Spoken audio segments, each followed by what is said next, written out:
Semua kita manusia yang berada di persimpangan hidup gak ada tujuan. Gue gak jelas mau ngapain, gue harus kemana, apa yang harus gue lakuin. Apa yang membuatmu bangun setiap pagi? Karena anak dan istriku. Dan ketika ngelihat anak senyum, istri senyum, Yes.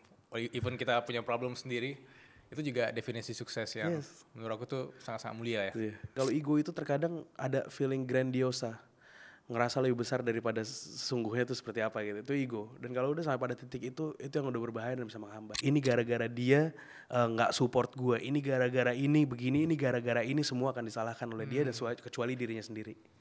Dan ketika lo bisa ngendalin ego lo, maka lo akan mengatakan, yes, this is my fault. Gue ditipu karena gue membiarkan dia menipu gue. Ajarin lo cara earning, cara how to make a living in Islamic law, within Islamic law. Bukannya gue jualan agama. Kalau gitu berarti Bank Syariah jualan agama juga dong. You can control your action, but you cannot control other people's opinions. Stoik. Gak ada ruginya jadi orang baik. Gak ada. Akhir bulan gue dapat gaji, gue udah ngerjain job desk yang ditugaskan kepada diri gue, that's it. Tapi kalau lo tahu karya lo ini mengubah hidup seseorang, lo akan melakukan ini dengan sebaik-baiknya. Dan itu yang gue tanamin. Halo semuanya, kembali lagi di podcast Suara Berkelas. Hari ini aku kedatangan tamu spesial. Ada Bang Renat Fuad. Ya, Mas Bilal. Sehat ya? Sehat, Alhamdulillah. Alhamdulillah. Seorang entrepreneur, penulis, dan co-founder dari Kasih Solusi. Ya. Aku penasaran, sebenarnya Bang Renat ini latar belakangnya apa dan kenapa terjun ke bisnis. Gitu. Dan sampai hari ini apa yang memotivasi Bang Renat untuk kayak keep going? Latar belakang ya. Jadi kalau latar belakang dulu gue tuh pernah kuliah di Australia dan belajar banyak di sana. Terutama karena gue bukan kuliah di luar negeri bukan karena gue orang kaya dan orang berada, tapi karena dimodalin kakak gue karena gue nggak bisa bayar kuliah di sini, jadi dibayarin kuliah di sana karena gue bisa sambil kerja part time di sana dan bayar kuliah gue sendiri. Jadi gue kuliah jadi kabur aja dulu udah gue lakuin dari sebelum kabur aja dulu nih ada hashtagnya gitu. Jadi gue udah jalan ke sana dan biayain kuliah gue sendiri. Dan gue banyak belajar di sana karena gue kerja di usia gue masih 18 tahun itu gue kerja di sebuah pabrik bathroomware furniture. Dan lumayan gue 2 tahun di sana, dari yang awalnya general hand sampai akhirnya gue ngegantiin tugas-tugas supervisor dalam 2 tahun itu. Dan waktu itu gue ditawarin PR juga, permanent residence di sana, tapi gue tolak karena gue cinta sama negeri gue dan gue cinta sama kehidupan di Indonesia. Dan culturally gak bisa digantikan oleh manapun, dari makanan, dari pergaulannya, dari orang-orangnya, dari apalagi as a practicing Muslim. Tentu tinggal di negeri yang majority Muslim itu lebih nyaman dibandingkan gue tinggal di sana. Ramadan gak berasa lebih enak di sana dibandingkan di sini. Idul Fitri juga demikian. So gue balik dan kuliah lagi di BINUS waktu itu, tapi gue gak selesai karena memang gue bukan orang yang suka sama edukasi yang dilembagakan. Gue lebih suka sama learning yang memang gue ingin learn gitu. Jadi waktu itu gue keluar dari kampus setelah 1 tahun atau 2 tahun gue kuliah, dan akhirnya gue mulai kerja sih awalnya jadi profesional di sebuah kantor dari Amerika, perusahaannya Coldwell Banker namanya, punya franchise di sini sebagai property agent, kerja setahunan, abis itu mulai start bisnis. Dan yang jadi reason gue mau jadi pengusaha saat itu adalah jawaban gue ke bos gue ketika gue mau resign. Ketika beliau nanya, alasan kamu resign tuh kenapa? Dia bilang, saya mau jadi pengusaha pak, saya mau bikin usaha. Waktu itu gue mau bikin usaha bakery. Gue mau bikin usaha bakery, yang bakerynya itu catering bentuknya. Kenapa kamu mau jadi pengusaha? Kan belum tentu. Kamu nih katanya sebentar lagi mau nikah, nanti nafkahin anak-anak gimana, nafkahin keluarga kamu gimana. Terus dengan belief saya yang kuat untuk jadi seorang entrepreneur, saya bilang sama beliau, kalau seandainya saya kerja di sini memang benar keluarga saya safe. Kalau saya kerja di sini memang benar istri saya bisa makan, bisa saya nafkahi. Tapi kalau seandainya saya buka usaha dan usaha saya berhasil, berapa kepala keluarga yang bisa saya selamatkan, bukan hanya diri saya sendiri. Dan itulah menjadi dasar pertama kali saya ingin menjadi seorang entrepreneur, berarti kan ingin buka lapangan pekerja sebanyak-banyaknya. Gokil. Ini anak kecil sederhana tapi dampak luar biasa lah. Yes. Lo gak mikirin satu kepala keluarga, Yes. lebih banyak kepala keluarga. Kepala keluarga bisa gue selamatkan. Aku udah baca bukunya kemarin yang berjudul Saat Terpuruk Mereka Bangkit, Kisah Para Pengusaha Menemukan Jalan. Tapi menarik dari tulisan Bang Renat itu malah nyinggung tentang antar anak ke sekolah. Ini kalau Bang Renat tahu teman-teman Suara Berkelas rata-rata yang 20-an, mungkin ada yang belum nikah juga. Mungkin mereka nggak tahu gimana feeling antar anak ke sekolah. Bisa ceritain nggak seberapa deep itu? kenapa itu menjadi deep buat mungkin tim riset Mas Bilal ya, ketika melihat itu menjadi sebuah titik poin antara anak bisa bikin terharu. Tapi sebenarnya yang jadi poin utama di situ adalah terharu itu atau rasa bangga atau rasa puas dan senang dengan hasil yang telah kita capai itu lewat dari sesuatu ketika kita terpuruk dulu. Kita nggak bisa ngerasain sebuah hal itu benar-benar berharga sampai meneteskan air mata kita kalau kita nggak ngelewatin fase dan rangkaian keterpurukan demi keterpurukan. Seperti itu kan ada di chapter 1. Di chapter 1 itu kan saya kasih judulnya berada di persimpangan hidup tanpa tujuan. Itu mungkin dialami oleh semua kita manusia yang berada di persimpangan hidup, nggak ada tujuan. Gue nggak jelas mau ngapain, gue harus kemana, apa yang harus gue lakuin. Di buku itu gue ceritain di chapter 1-nya seorang yang dia generasi sandwich. Dia ceritain dari sudut pandang point of view bahwasannya dia itu adalah seorang yang besar bukan dari keluarga orang kaya. Keluarga yang cukup sederhana, bisa makan 3 kali sehari, selesai kuliah sama orang tuanya diberikan semuanya sampai dia selesai kuliah. Lalu dia menikah dan memiliki seorang anak. Dan dia mulai merasa hidupnya menjadi lebih berat. Di satu sisi dia punya bisnis yang masih baru ngerintis, udah 3 tahun berjalan tapi stagnan, bahkan declining. Di saat yang sama ketika dia bingung dan punya anak itu kan biayanya luar biasa, anak sakit harus ke dokter, ke rumah sakit, terus juga pakaian yang harus beli setiap berapa bulan atau tahun sekali gitu kan, terus belum lagi nanti mereka masuk sekolah dan lain sebagainya gitu, jadi pikiran yang besar buat dia juga istrinya. Sedangkan di satu sisi bisnisnya declining. Tapi di sisi lain juga orang tua ya yang sebelumnya membiayai dia sampai dia kuliah itu pada titik udah pensiun. Dan akhirnya meminta sesuatu yang gak pernah mereka lakuin sebelumnya. Minta uang sama anaknya ini. Nambah berat bebannya. Sedangkan bisnisnya stagnan dan declining. Gue ceritain orang tersebut, gue gambarkan di chapter 1 itu adalah orang yang sangat demotivated. Gak termotivasi sama sekali, gak punya aspirasi sama sekali, gak punya motivasi sama sekali. Kerjanya ngeluh. Dia cuma bisa ngelihat kegagalan dirinya. Dia cuma ngelihat apa yang harus gue lakukan. Lalu dia ngelihat Instagram, ngelihat teman-temannya yang udah jadi pembicara di sini, udah sukses di sini, udah jadi pengusaha yang masuk ke dalam majalah-majalah dan lain sebagainya. Tapi dia ngelihat dirinya dalam keadaan kayak gitu. Yes. Artinya dia berada di persimpangan hidup tanpa tujuan, mau diapain nih bisnis. Bahkan dia saat itu berkata, apa gue kerja aja sama orang lain, gue nyerah. Tapi gue selama ini gak cocok berada dalam lingkungan kerja profesional, cocok buat gue adalah gue sebagai pengusaha. Gue ceritakan banget di situ dan mungkin banyak banget pengusaha yang akan relate di sini, apalagi mungkin di umur-umur 20 sampai 30 itu kan waktunya kita membuat banyak kegagalan kan.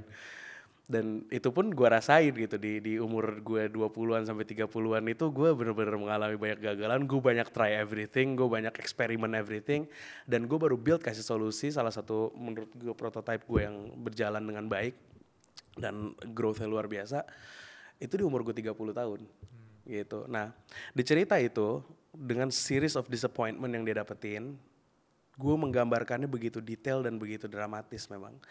Jadi gue ngelihat seorang yang dia bilang, hidupku kalau tanpa Rashid mungkin aku tidak jadi apa-apa dan tidak sukses. Mungkin semua memang udah digariskan oleh Allah Subhanahu wa taala kesuksesan ini. Tapi saat itu Rashid memegang satu peran penting dalam kesuksesanku ini. Saat itu dia ceritain dirinya yang tadi gue ceritain, dia seorang generasi sandwich yang dimintain duit sama orang tua ya, dan dia kesel, dia ngeluh dan lain-lain. Sampai pada suatu hari dia berkata seperti ini, pernah gak kalian ngerasa cobaan demi cobaan, ujian demi ujian yang terus menerpa kalian sampai sedikit gangguan aja bisa membuat mentalmu hancur lebur. Dia bilang aku mengalaminya hari itu. Dan waktu itu ban mobilku merasa ini waktunya yang tepat untuk bocor. Mentalku hancur hanya karena ban mobilku bocor.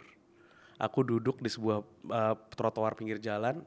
Aku Google tambal ban online sambil menunggu. Aku melihat Instagram. Aku lihat semua orang udah sukses. Aku lihat semua orang udah jadi pembicara. Aku lihat orang udah punya ini, mobil ini, keluarga udah jalan-jalan ke luar negeri. Sedangkan aku aku menunggu ban mobilku bocor ini ditambal. Dan akhirnya ada sebuah mie ayam bakso di situ. Dia makan di situ dan ketemu Rashid di situ, dan Rashid memberikan point of view dan perspektif baru yang merubah hidupnya. Sedikit bocoran, nanti banyak ceritanya di situ yang diceritakan, inspirasi apa yang Rashid ceritakan dan perspektif apa yang dia bawa. Tapi salah satu yang dibilang Rashid adalah, apa yang membuatmu bangun setiap pagi? Karena anak dan istriku. Berarti keluarga memiliki peran yang dominan dalam hidupmu. Yes. Dan kalau seandainya kau bekerja keras, apa yang kau inginkan? Melihat anak dan istriku senyum sesering mungkin. That's why ketika dia mengantar anak ke sekolah di mobil bersama istrinya, dan dia menatap ke belakang, ketika dia membayangkan dirinya yang dulu, yang lagi nambel ban tadi gue ceritain, dan dia melihat badge yang ada di dada anaknya itu adalah badge sekolah yang dia nggak pernah sangka dia bisa sekolahin anaknya di situ. Dan ketika anaknya berpisah sama dia di mobil dan mengatakan I love you daddy, dan dia sama istri tatap-tatapan dan saling menangis dua-duanya karena mereka melewati semua rasa sakit yang mereka lewati bersama, dan melihat anaknya sekolah di tempat yang dia nggak pernah nyangka akan bisa sekolahin di situ. Itu menjadi momen yang menjadi menjadi titik keharuan mereka berdua dan meneteskan air mata. Karena selama ini ternyata sebelum dia jadi pengeluh dan menjadi sukses, yang merubahnya adalah apa? Aku ingin melihat istri dan anakku senyum sesering mungkin. Jadi kira-kira seperti itu yang Wow. Karena aku ngelihat juga mungkin definisi sukses setiap orang itu berbeda-beda. Beda-beda. Dan setiap tahun juga pasti beda-beda. Ada orang yang mungkin 5 tahun yang lalu ngeliat sukses mungkin dari sisi karir dan lain. Tapi kalau orang yang 30-an rata-rata aku kenal kayak Bang Rashid juga, teman-teman lain, mungkin ngeliat suksesnya itu aku bisa jadi lebih baik dan ingin anakku lebih baik daripada aku biasanya. Dan ketika ngelihat anak senyum, istri senyum, even kita punya problem sendiri, itu juga definisi sukses yang menurut aku tuh sangat-sangat mulia ya. Dan itu akhirnya membuat dia menitikkan air mata karena ngelihat sesuatu yang dia luar biasa itu. Dan bagaimana itu kemudian memotivasi Bang Renat sendiri dalam sisi karir dan bisnis? Anak dan istri. Keluarga. Dan istri. Kalau saya ceritain ya, titik saya yang paling berat ketika saya udah bisnis semenjak umur saya 20-an. Di tahun 2012. Dan saya gak pernah mengalami yang namanya turbulence paling besar, lebih besar daripada pandemi. Karena bisnis saya itu semua bergantung dengan keramaian. Bisnis saya tadi kayak bilang, bakery, catering, bakery. Dan saya punya satu lagi, catering wedding. Emang di awal sebelum kayak solusi ini ada bisnisnya di catering. Dua-duanya itu membutuhkan keramaian, dan saat itu keramaian benar-benar diblok tanpa ada sama sekali dibolehkan. Kalaupun dibolehkan 25%, sehingga bisnis as usual itu mustahil untuk dilakukan. Sedangkan saya waktu itu udah punya mungkin hampir 60-an karyawan yang harus diberi makan, harus diberi haknya setiap bulan. Dan juga bisnis yang salesnya itu turun lebih dari 90% karena adanya pandemi. So pandemi itu menjadi sebuah titik yang paling besar dari turbulensinya. Kita juga gak boleh keluar saat itu Mas Bilal, kita gak boleh keluar rumah dan lain-lain. Tapi yang membuat saya bisa bangkit dan di keterpurukan tersebut, ya keluarga. Ketika saya ada di rumah dan kita gak boleh keluar rumah, yang ada bersama saya adalah keluarga saat itu. Istri saya, anak-anak saya. Dan yang ada di hati saya, purpose hidup saya sebagai hamba Allah, saya akan ditanya semua nanti di hari kiamat, di akhirat, tentang apa tanggung jawab saya terhadap apa yang telah dititipkan dari nikmat-nikmat itu pada saya, anak dan istri. Dan itu yang bisa membuat saya bangun di pagi hari. Dan buat saya tetap berjalan. Karena gini, saya membayangkan memang rezeki itu di tangan Allah. Tapi usaha itu harus kita lakukan. So as an argument, buat argumen saya nanti di hari kiamat ketika ditanya apa yang udah kau lakukan untuk anak dan istrimu, apa? Itulah yang membuat saya tetap bangun pagi di masa pandemi dan mencari peluang-peluang. Ketika saat itu, even gak tahu apa yang harus dilakuin. Gue akan tetap bangun pagi dan gue akan even gue cuma belajar, even gue cuma baca buku, even gue cuma nonton YouTube dan lihat peluang apa yang bisa gue lakuin. Dan saat itu semua berbicara tentang new normal.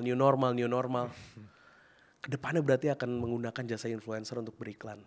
Kedepannya berarti harus ada seorang KOL. Kedepannya berarti udah nggak bisa lagi orang bisnis hanya offline seperti yang gue lakuin sekarang dan akhirnya gue mati karena gue harus punya bisnis, sesuatu bisnis. Dan itulah terjadinya Kasih Solusi di masa pandemi itu. Karena apa? Karena gue nggak berhenti untuk bangun pagi dan berusaha nyari peluang. Dan itu untuk siapa? Untuk tanggung jawab gue di hadapan Allah. Untuk gue bilang, ya Allah, aku udah bangun pagi, udah nelfon teman-teman yang bisa nyari duit bareng sama gue siapa, udah nyari peluang apapun yang bisa gue lakuin. Dan akhirnya berbuah apa? Berbuah perusahaan yang akhirnya mengubah hidup gue juga, kasih solusi salah satunya. Blessing in disguise. Blessing in disguise. Kalau nggak ada pandemi itu yang menurut gue adalah titik keterpurukan gue, mungkin nggak ada kasih solusi yang sekarang gue lagi jalanin ini. Iya, aku setuju. Dan itu berjalan karena apa? Karena gue punya tanggung jawab sama anak dan istri gue. So itulah yang pentingnya mereka berada dalam hidup gue. Aku jadi kebayang tadi satu quote yang menarik, kayak ada yang bilang kalau malam paling gelap kan biasanya ketika menjelang fajar ya. Yes.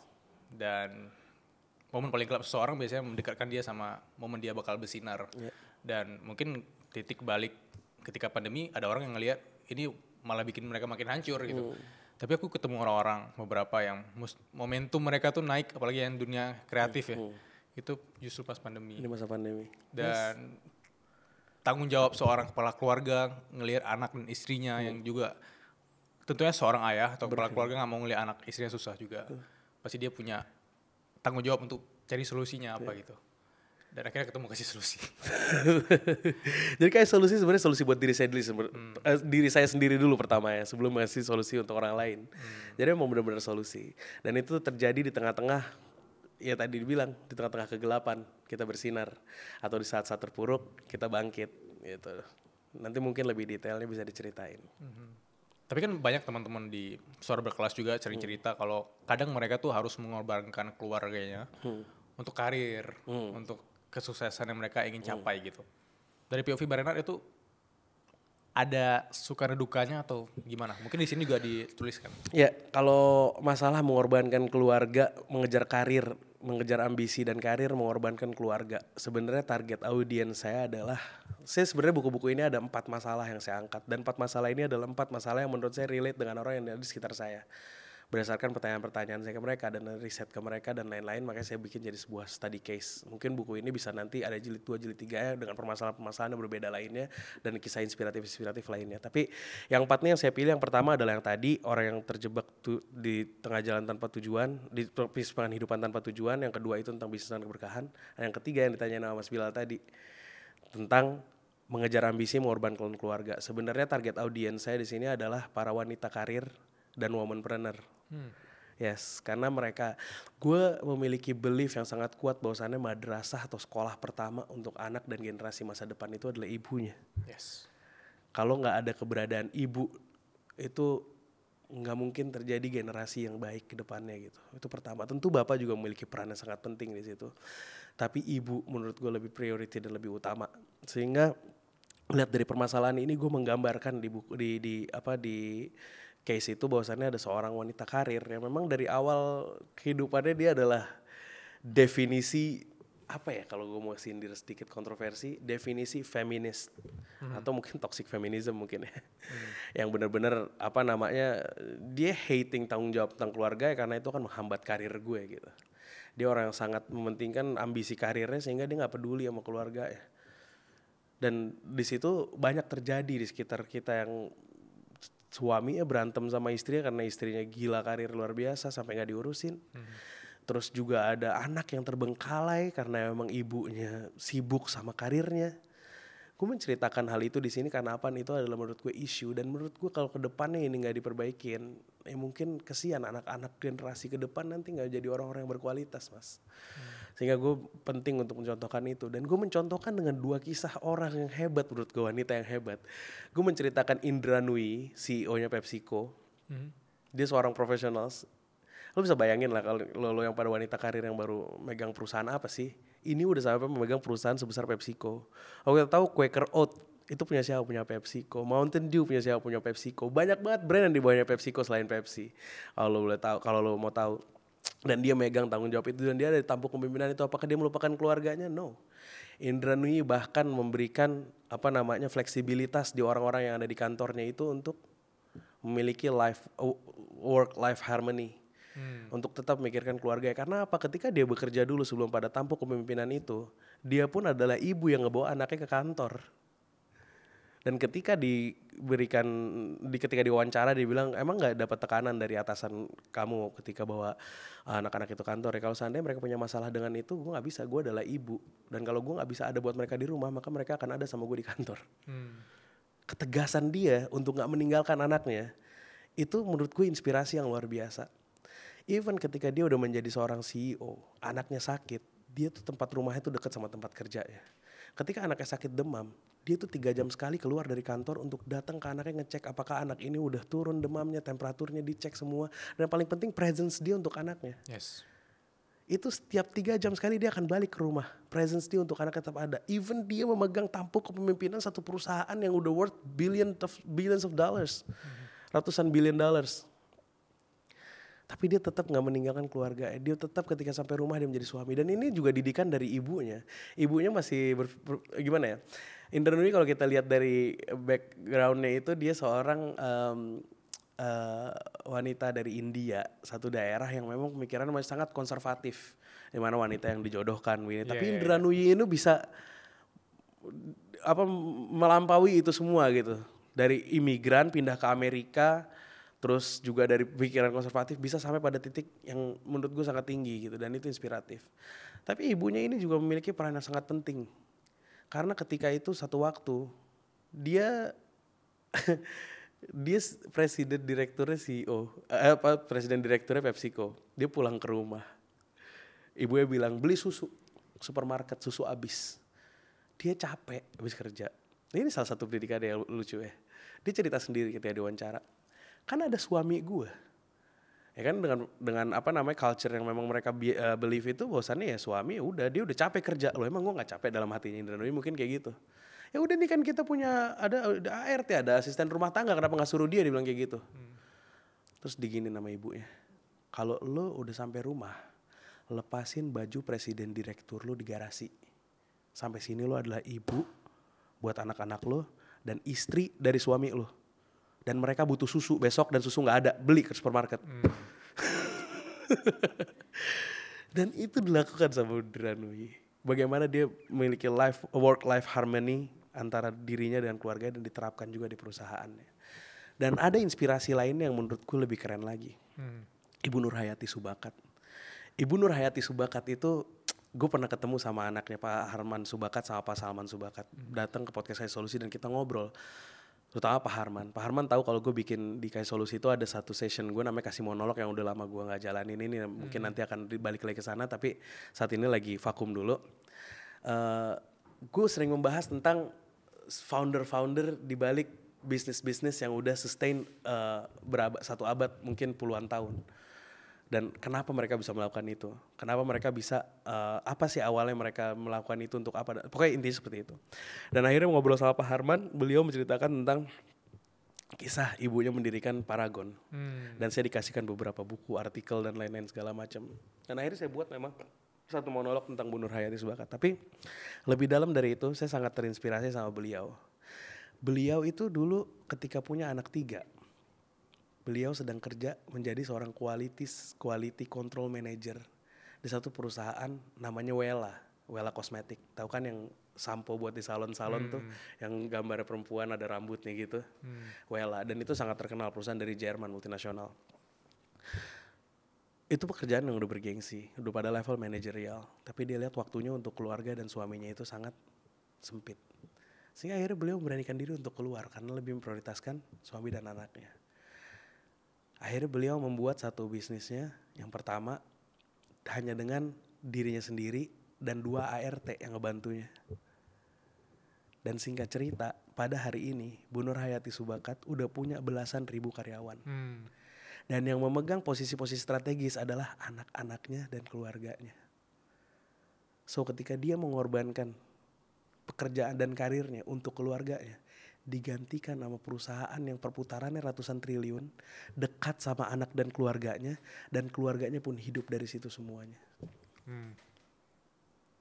Dengan prinsip ketuhanan dia, dengan prinsip kepeduliannya, dengan prinsip keteladanannya, inovasinya dan lain-lain sebagainya. Dan itu sangat menginspirasi saya, seorang wanita yang gak mau meninggalkan posnya sebagai seorang ibu dan seorang istri, membuat satu usaha yang bisa menghidupkan belasan ribu karyawan.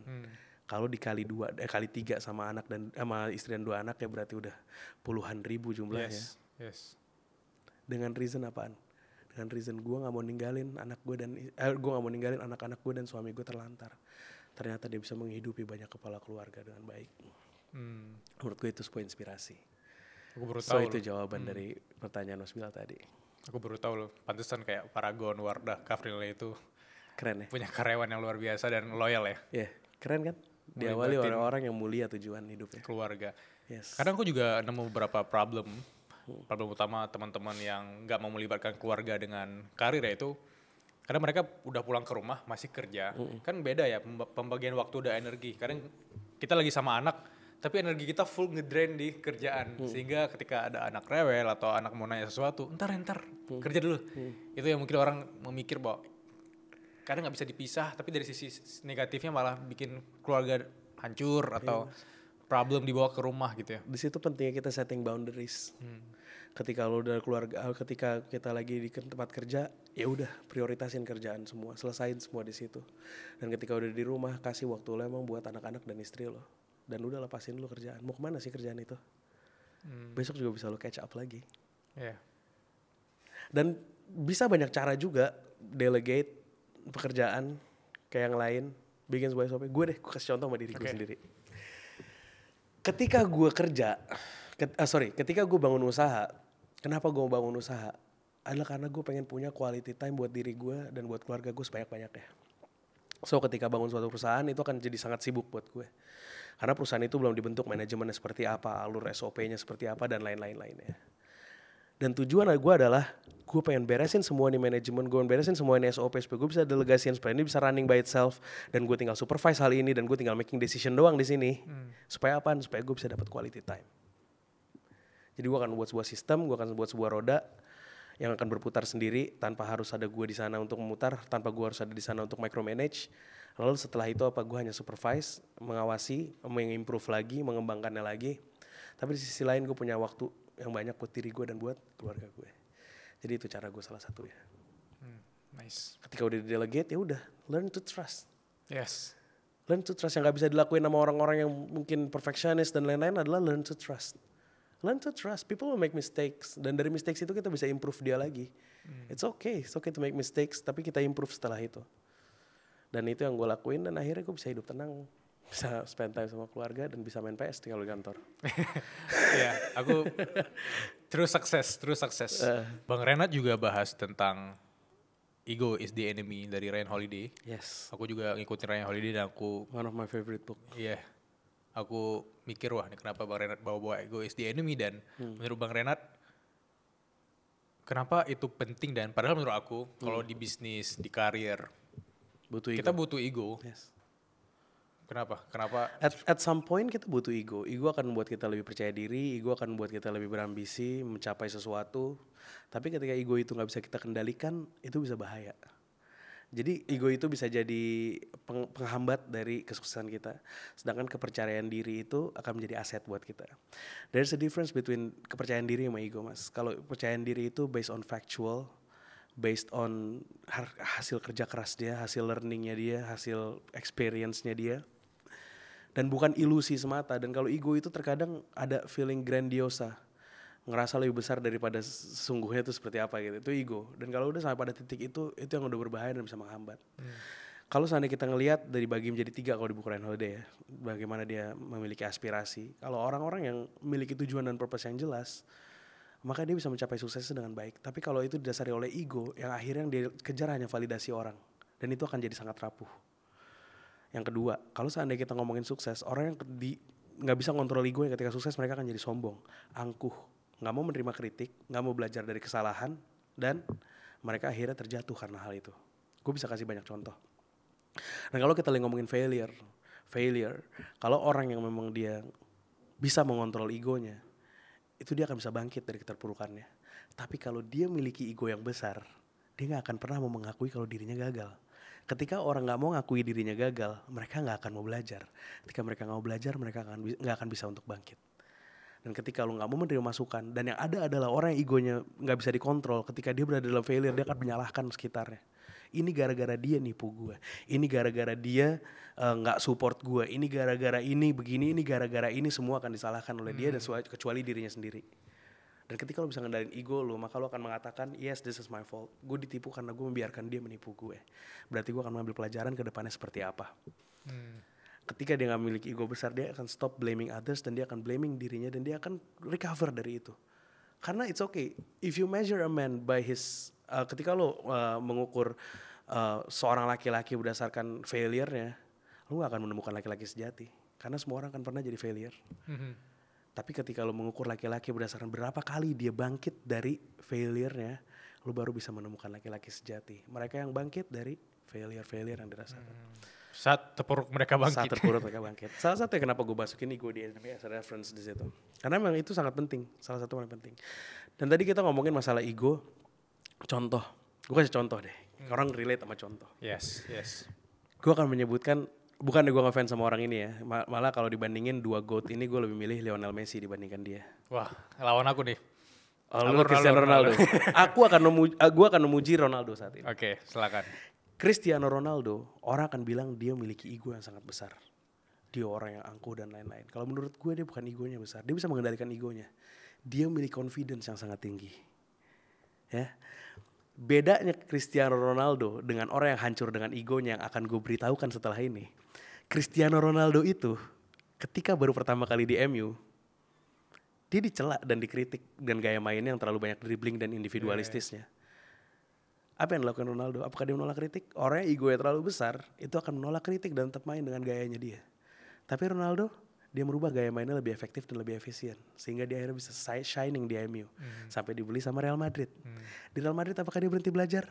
No, dia gak berhenti belajar. Dia terus menjadi belajar. Bahkan dia bilang, kalau seandainya gue ada di Real Madrid, gue akan ajarin Mbappe caranya main di nomor 9. Karena dulu juga itu bukan posisi gue. Dan dia terus belajar. Orang yang belajar adalah orang yang bisa ngandelin egonya. Orang yang belajar. Dan Ronaldo kalau bilang ego, dia selalu improve dirinya dengan training. Dia disiplinnya luar biasa. Dia datang ke lapangan training itu sebelum orang-orang datang dan dia pulang setelah orang-orang pulang. Dia selalu improve dirinya. Dia selalu menerima kritikan dan mengubahnya menjadi lebih baik. Dan ketika dia tahu dirinya, dia bisa ngukur dirinya. Orang yang egonya besar, dia gak bisa ngukur dirinya. Ronaldo bisa ngukur dirinya. Ketika dia udah gak bisa lagi untuk dribbling seperti dulu, dia main menjadi predator di kotak penalti. Permainan Ronaldo di MU, di Madrid, di Juventus, sampai di Al Nassr saat ini, itu berbeda. Ronaldo yang dulu sama Ronaldo yang sekarang. Tapi dia selalu bisa menjadi terbaik di tempat yang dia, karena dia tahu diri. Gue udah gak bisa dribbling kenceng kayak dulu. Yang sekarang gue lakukan adalah gue akan cari posisi terbaik untuk gue cetak gol. Itu Ronaldo. Ronaldo bisa mengendalikan egonya. Gue kasih contoh lainnya. Diego Armando Maradona. Sebesar apa dia? Legenda. Diego Armando Maradona membawa Argentina juara di tahun 1986. Piala Dunia. Puncak karir tertinggi seorang pemain sepak bola. Juara Piala Dunia. Gol ikonik dengan tangannya. Dan gol solo terbaik sepanjang sejarah Piala Dunia. Maradona pertama kalinya membawa Napoli yang gak pernah juara Serie A bisa juara Serie A. Sampai dibikin stadionnya sekarang Diego Armando Maradona. Sehebat itu Maradona.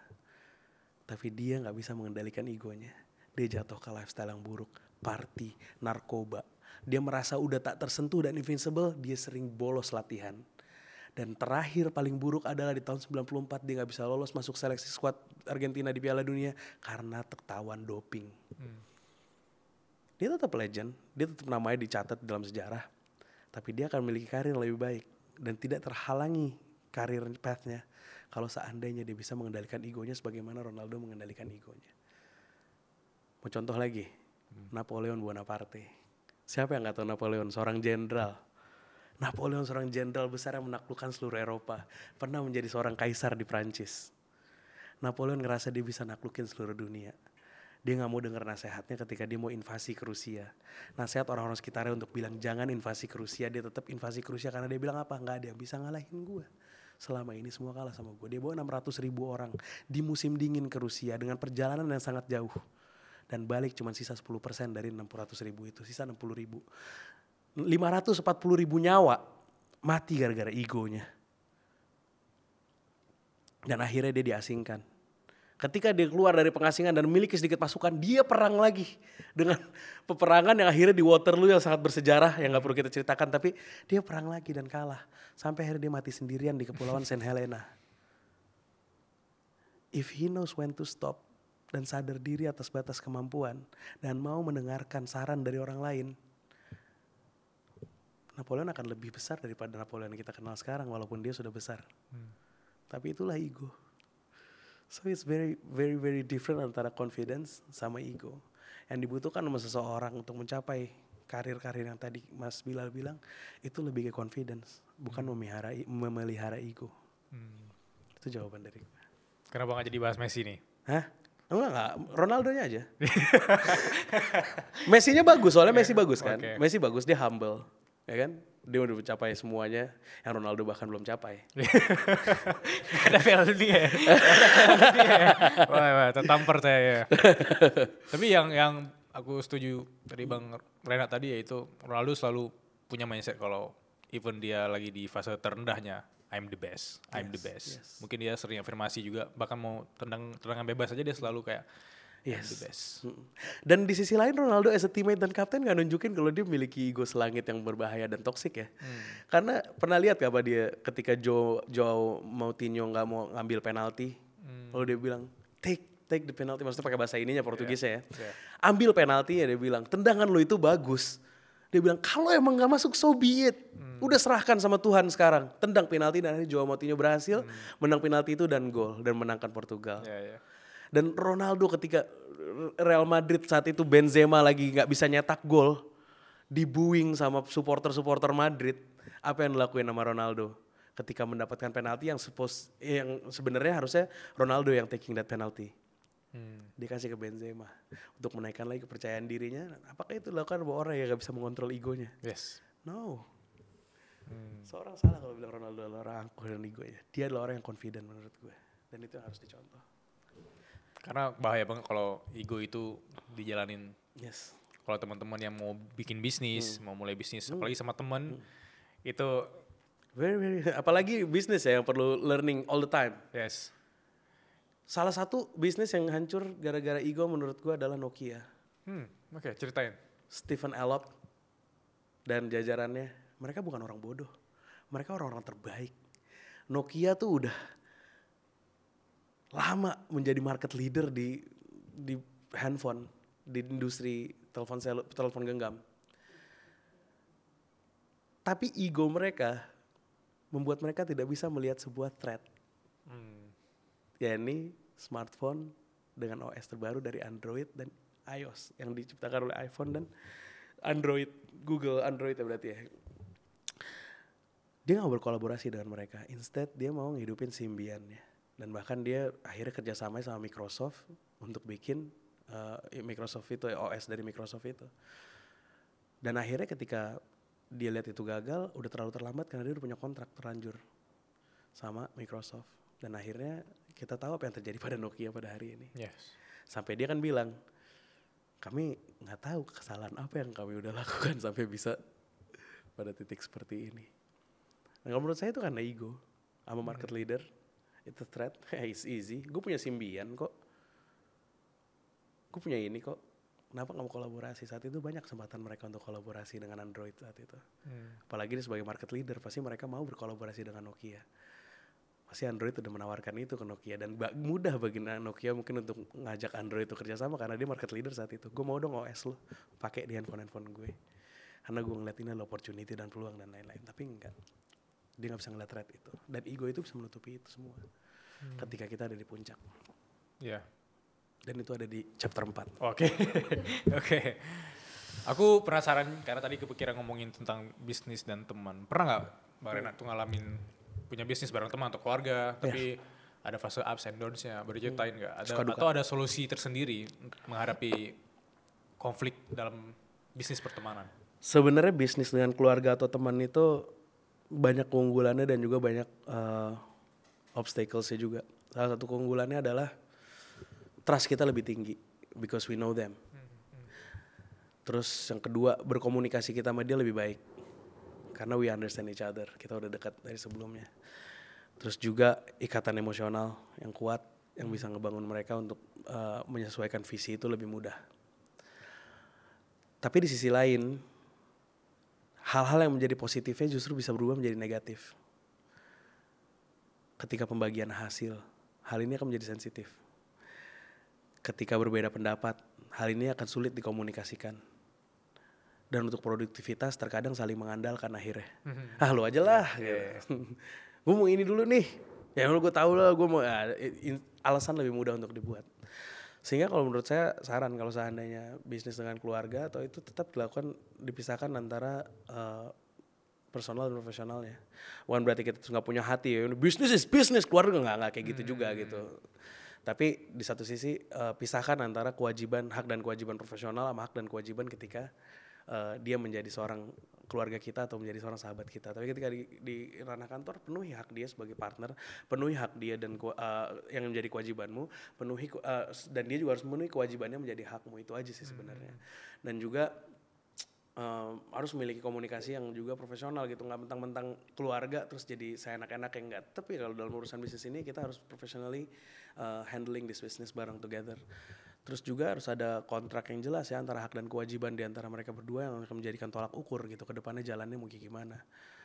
Kira-kira sih itu sih sebenarnya untuk mengalami, karena gue pun pernah bisnis sama, tadi gue ngomong bisnis dengan sahabat atau keluarga itu trustnya lebih tinggi, tapi juga setinggi-tinggi trustnya kita, gue pernah ditipu sama sahabat gue sendiri sampai uangnya itu miliaran. Jadi ya tetap harus waspada dan tetap harus set boundaries gitu walaupun kita sama keluarga. Menurut gue seperti itu. Kadang orang paling baperan tuh sama keluarga. Yes, justru lebih parah kan. Iya. Apalagi kalau dikecewain tuh, wah level ekspektasi kita tuh makin jatuh, makin hancur. Kok elu gitu, orang lain tuh masih oke lah, tapi kok elu gitu. Orang yang gak pernah gue sangka bisa nginin gue gitu. Ya itu akan lebih besar karena ekspektasi udah tinggi dari level trust yang udah lebih tinggi. Kalau ngomongin tentang bisnis kasih solusi, kan ada orang yang mengaitkan, wah ini kasih solusi kan terlalu agamis ya gitu ya. Ini mungkin sensitif tapi kita bisa buka-bukaan di sini. Okay. Apakah sebenarnya kasih solusi itu emang ada sisi agamisnya tapi malah dikomersilkan atau gimana sih? Ada visi tersendiri gak dari Pak Renat dan Bang Dery? Let me tell you how it started. Bagaimana ini semua dimulai. Tadi gue udah cerita sedikit ketika gue nggak bingung ngapain. Nah kalau di chapter pertama tuh terjebak di persimpangan hidup tanpa tujuan, lahirlah kan kasih solusi. Tadi gue ceritain di tengah-tengah pandemi karena gue merasa butuhnya kita untuk memiliki sebuah media digital karena semuanya it's all about influencer, it's all about KOL, it's all about content, it's all about that. Akhirnya gue ngelihat di antara teman gue yang paling dekat ini adalah Dery. Dery saat itu kontennya itu tentang dakwah memang. Jadi Dery itu udah punya pengikut-pengikut yang memang karena Dery saat itu kontennya adalah menepis stigma yang buruk tentang Islam gitu, membantah Islamofobia yang ada. So otomatis followersnya itu adalah followers dari orang-orang yang memang interest dengan hal tersebut gitu. Tapi gue melihat hal ini bahaya buat Dery karena Dery bukan seorang ustadz. Dan gue ngelihat saat itu yang paling terdampak buruk, yang gue punya keresahan juga dalam diri gue adalah UMKM. UMKM seperti gue mati di tengah-tengah pandemi. So saat itu gue saranin sama Dery, kenapa lu yang punya skill bagus di bidang broadcasting ini, lu yang punya skill bagus di bidang branding dan marketing ini, nggak ngebantu kita nih. Ketika semua orang lagi campaign saving lives, kenapa kita nggak bikin campaign saving livelihood? Itu yang tujuan awalnya. So tujuan awalnya adalah Kasih Solusi pengen ngajarin atau bikin bisnis media yang membantu UMKM how they make a living. Jadi bukan jualan agama, karena tujuan utamanya adalah ini. Kenapa kita masukin unsur agama di dalam situ? Karena gue, Dery, dan salah satu shareholder kita juga namanya Halid, itu Muslim. And we believe in Islamic law, kita believe dengan syariah Islam. So kita akan masukin bisnis kita sesuai dengan syariat. So bukan kita jualan agama, tapi gue pengen ajarin lo cara earning, cara how to make a living in Islamic law, within Islamic law. Bukannya gue jualan agama. Kalau gitu berarti Bank Syariah jualan agama juga dong. Enggak, gue pengen kasih tahu, nih ada solusi buat lo. Kalau lo merasa bisnis lo tuh haram, lo merasa lo pengen penghasilan yang lebih halal, nih gue kasih lihat nih gimana caranya bikin bisnis yang lebih halal. Dan untuk ngasih tahu halal haram, gue harus ngundang ustadz. Nggak bisa gue berfatwa sendiri, nggak bisa Dery berfatwa sendiri. Nah ketika kita ngundang ustadz dan berbicara tentang hal-hal haram, orang ekspektasinya apaan? Ini adalah podcast dakwah. Dan ketika kita bilang orang menganggap ekspektasi dakwah, ternyata kita malah jualan, mengatakan lu jualan agama. Oh iya. Jadi kalau misalnya mereka tahu, dan gue gak ngerasa gue mengkhianati prinsip gue, enggak, karena dari awal dibentuknya adalah dari keresahan gue, keresahan Dery, dan hal itu adalah mau ngebangkitin orang dengan campaign saving livelihood orang melalui podcast, ngebantu UMKM, dan itu kita konsisten sampai sekarang. Gak pernah mengkhianati prinsip kita, kecuali orang salah paham tentang prinsip itu. Dan itu tugas kita untuk memberitahukan kepada orang. Kalau prinsip awal kita adalah bukan menjadi media dakwah, tapi menjadi media yang mengajarkan kalian how to make a living dengan cara yang lebih syar'i dan berkah, itu aja. Mungkin orang selalu ada persepsi tentang kita. Yes.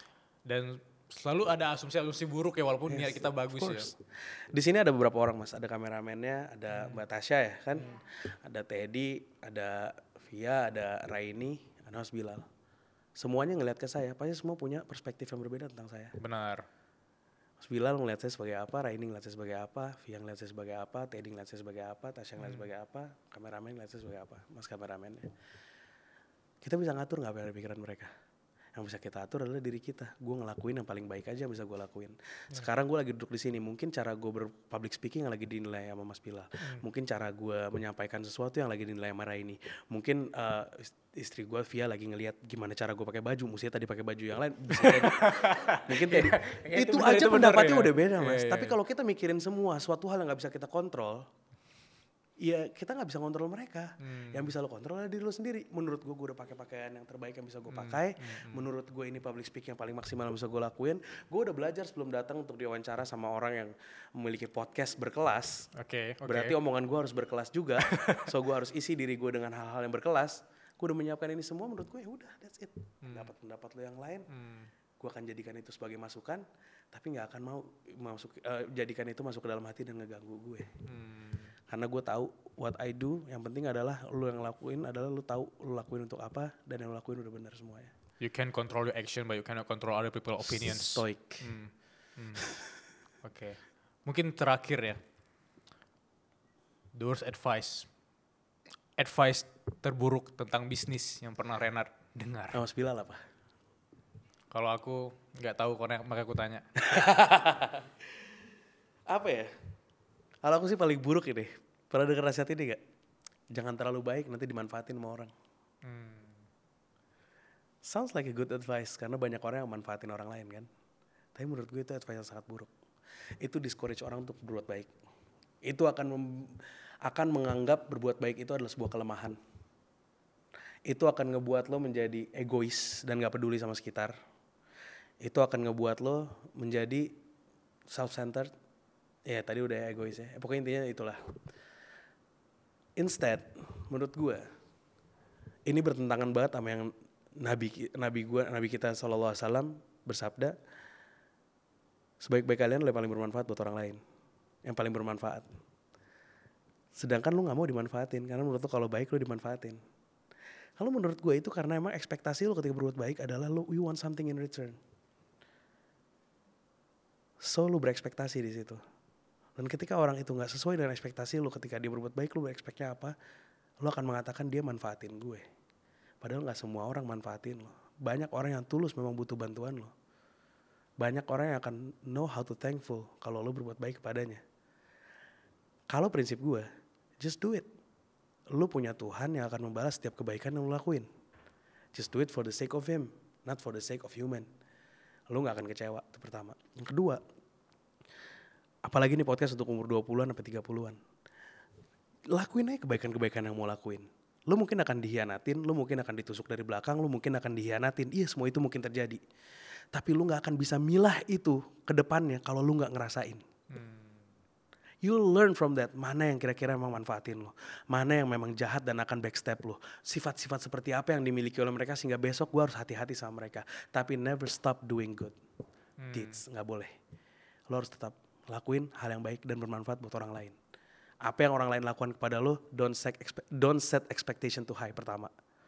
Yang kedua, lakuin for the sake of Allah aja. nggak usah lu mikir kayak besok gue mau baik kayak gini ntar dia akan baik gue, nggak usah expect itu sama sekali.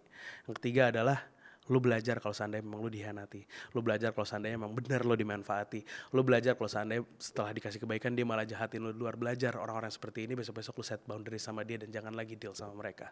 Tapi never stop doing good deeds. Itu pesan dari gue. Yang menepis stigma, nasihat menurut gue nasihat yang paling terburuk, jangan terlalu baik nanti dimanfaatin orang. That's a bad advice. Wow. Gak ada ruginya jadi orang baik. Gak ada. Iya. No. 3 pertanyaan dari teman-teman suara berkelas, Mbak Renat. Yang pertama dari Mahdris. Mbak Renat, apakah prinsip harus dikalahkan demi profit? Seperti halnya kasih solusi. Wih. Tuduhan yang luar biasa, dia udah bulah hatinya saya sama Derry mungkin ya. Udah tahu prinsip kita apa. Udah tahu deh. Coba gini ya, kalau memang prinsip kita adalah sebelum profit, coba cari ada 1.500 video dikasih solusi. Cari ada gak sekali kita pernah promote banking konvensional yang mengandung ribawi. Duitnya banyak loh. Kita sering ditawarin loh. Banking ribawi datang ke kita mau ngasih duit banyak. Itu banyak. Gue kasih tahu sama lo. Madris, dengerin. Banking syariah gue terima. Karena memang udah ada DSN MUI yang memverifikasi hal itu. Dan menabung di syariah lebih baik daripada menabung di konvensional. Itu kata ustadz-ustadz kita. So apakah, kalau gue tahu prinsip pasti lo nganggapnya pasti islamiknya. Apa kalau pernah lihat ada brand rokok yang masuk dikasih solusi? Padahal mungkin pendapat tentang rokok masih bisa beda pendapat. Ada yang bilang makruh, ada yang bilang haram, bahkan ada yang bilang halal. Tapi apakah ada? Enggak, kita menjauhi hal itu untuk apa? Untuk being safe. Duitnya ada? Banyak. Mau apa lagi? Alkohol. Cari, pernah ada gak minum beralkohol? Atau barang-barang yang produknya haram yang pernah dipromosin mau kasih solusi, pernah gak? Apakah kita buat profit kita ninggalin prinsip? Apa yang lo maksud ninggalin prinsip? Duduk dengan non-muslim. Lo mau eksklusif cuma muslim-muslim aja yang duduk di situ? Lo hidup selama di dunia ini, lo akan berinteraksi. Apalagi negara ini menjamin keamanan untuk seluruh umat beragama. Dan lo harus bersinergi dengan mereka semua, apapun agamanya, untuk ngebangun ekonomi negeri ini dan kesejahteraan negeri ini. Lo harus berinteraksi. So, kayak solusi justru mau ngajarin lo untuk apa? Untuk bisa duduk dengan siapa aja, selama yang lo pertaruhkan bukan akidah. Itu jawaban dari gue. Ini kayaknya fan Madrid nih, makanya namanya Madrid ya. Hah? Fan Madrid kayaknya. Fans Madrid. Tapi bagus banget. Karena banyak orang yang mikir bahwa apapun bisa dibeli dengan uang ya, apalagi dari sisi media kali ya. Tapi satu sisi menurut aku kayak sisi prinsip itu justru ada sisi positifnya, integritas. Kita masuk ke pertanyaan kedua, ini lebih random lagi nih. Dari M. Ashfi. Assalamualaikum warahmatullahi wabarakatuh. Mbak Renat, kira-kira kasih solusi butuh tim baru nggak ya? Aku bisa nambah di bagian mana? Seru ya, kasih solusi tuh sering banget ya, alhamdulillah ya. Mungkin orang-orang pengen be a part of us, bahkan orang-orang dalam internal kita aja mas. Gue selalu bilang, lu di sini bukan cuma nyari duit. Gue pernah gue motivasi salah satu tim di tempat gue. Ketika dia mungkin lagi down, gue bilang, kamu ingat gak Haji Basri? Haji Basri yang punya toko Haji Basri yang melakukan affiliate dan akhirnya berhasil. Iya pak. Kan kamu yang undang kan ke sini? Iya. Kamu tahu nggak hidupnya berubah setelah dia nonton kasih solusi? Dia jadi tahu tentang affiliate dan dia praktekin dan akhirnya hidupnya berhasil dari affiliate. Yes, itu karya kamu. Itu karya kamu. That's what you doing. Dan banyak Haji Basri yang lain yang ada di luar sana yang ngasih testimoni. Bukain DM. Sekali-sekali bukain DM, baca-bacain. Bagaimana impactfulnya yang kita lakuin kehidupan mereka. Gue bilang ini yang jadi purpose utama kita. Ini yang jadi tujuan kita bangun setiap pagi untuk berkarya. Duit, money will follow. Tapi ini yang penting. Kalau kamu kerjaan cuma transaksional aja, ya udah cuma transaksional. Akhir bulan gue dapat gaji, gue udah ngerjain job desk yang ditugaskan kepada diri gue, that's it. Tapi kalau lo tahu karya lo ini mengubah hidup seseorang, lo akan melakukan ini dengan sebaik-baiknya. Dan itu yang gue tanamin di tim kasih solusi. Dan if they wanna join this movement, pertama-tama sebelum lo masuk kasih solusi, Lu kalau ngelihat konten kasih solusi udah share belum? Bisa jadi dengan sharean lu orang-orang jadi dapat manfaat yang banyak. Lu udah likes belum? Udah komen yang positif belum di situ? Lakuin aja itu dulu pertama-tama. Be a part of us untuk memberikan manfaat sebesar-besarnya ke seluruh penjuru Indonesia. And then after that, main-main ke kantor, kirim email ke Maskas. Bisa tanya di bio, bisa lihat, ngirim email, ngirim CV-nya. Kalau memang lu punya satu visi dan misi sama kita, dan kita lagi membutuhkan apa yang lu miliki, ya why not kita bisa join bareng. Seru. Bahkan kemarin aku nonton konten kasih solusi loh, yang anak kecil sekolah gitu datang kasih solusi. Yes, being inspiration to them. Itu kayak mereka kan buyar nih cita-cita aku mungkin sorry for saying kayak tentara, polisi, pilot segala macam. Datang ke sana, wah jadi podcaster. Jadi orang kerja di media kali ya. Yes. Itu menarik ya. Itu mungkin aku baru lihatnya dikasih solusi. Tapi memang after pandemi itu ada satu cita-cita terbaru buat orang jadi YouTuber, jadi influencer. Itu jadi sebuah cita-cita sekarang. Yang dulu gak pernah kita bayangkan nih kan menjadi sebuah cita-cita. Waktu dulu kita kerja dan ngelihat hari ini kerja, saya yang pernah ngalamin generasi di mana tanpa digital dan udah ngalamin digital world juga sekarang, itu ngerasa gila nih bapak-bapak zaman dulu kalau disuruh ngonten gimana ya gitu. Maksud gue lucu gitu, tapi itu zaman terus berubah. Sampai sekarang konten kreator, influencer itu jadi pekerjaan. Dan jadi cita-cita seseorang. Dan ya udah, if that's that, mereka datang, mereka mencari inspirasi di kita, we give them the best. Dan gue harap mereka bisa sukses nanti ke depannya. Amin. Keren. Kita ke pertanyaan ketiga atau pertanyaan terakhir. Pertanyaan ketiga dari Fani Agustina. Halo Kak, bisa kasih tips nggak ya gimana caranya aku atur keuangan bisnis aku dan keuangan aku sebelum menikah? Jadi dia seorang bisnis, berarti orang yang memiliki bisnis. Ngatur keuangan dia sama keuangan bisnis. Yang paling penting adalah kalau lu bisnis, pertama, jangan campurin rekening pribadi sama rekening bisnis. Itu pertama. Yang kedua, berusaha belajar tentang akuntansi yang memang sesuai dengan standar akuntansi yang benar. Gitu kan? Sama yang ketiga, gaji diri lu. Jangan ngambil profit semaunya. Gaji diri lu berapa kebutuhan lu dan lu lihat dari revenue perusahaan lu berapa, cost-nya berapa, ada profit di situ, lu lihat bisa gaji lu berapa, jangan diambil semua profitnya. Karena bisnis-bisnis yang baru awal-awal gitu masih bingung bagaimana ngaturnya, biasanya kayak ya udah gaji udah kebayar sisanya buat gue udah habis itu duit semuanya. Akhirnya ada masalah kayak pandemi, nggak punya yang namanya cash flow, sisa udah mati seketika itu juga. I'll give you an example. Waktu pandemi lagi, balik ke pandemi. Bisnis saya itu udah punya OPEX yang lumayan tinggi. Udah jumlahnya ratusan juta. Dan ketika pandemi, yang pertama kali kita lihat adalah berapa duit yang bisa dicairin. Berapa yang ada di kas, berapa yang ada di semua bank-bank yang ada. Terus bahkan sampai pada titik inventory. Berapa duit gue di inventory yang bentuknya udah jadi barang-barang yang bisa expire dalam waktu dekat. Ya kan? Ini cara ngaturnya. Ketika saat itu udah jelas business as usual itu gak bisa dijalankan dan gue gak akan dapat revenue sebagaimana gue biasa dapat revenue, gue harus gimana caranya memiliki banyak cash untuk bertahan hidup. Gue udah tahu berapa per bulan gue harus keluar duit. Dan kalau gue tetepin perusahaan gue ini gak gue downsizing, gue bisa tahan berapa lama dari duit yang ada. Itu bisa gue ukur, oh ternyata cuma 3 bulan. Gue harus downsizing supaya dia bisa tahan sampai 6 bulan. Ya kan? Kalau lo punya perencanaan keuangan yang baik sesuai dengan akuntansi yang benar, lo akan bisa melakukan hal ini. Tapi kalau lo gak punya akuntansi dengan baik, gak punya pembukuan dengan baik, lo gak tahu berapa duit lo.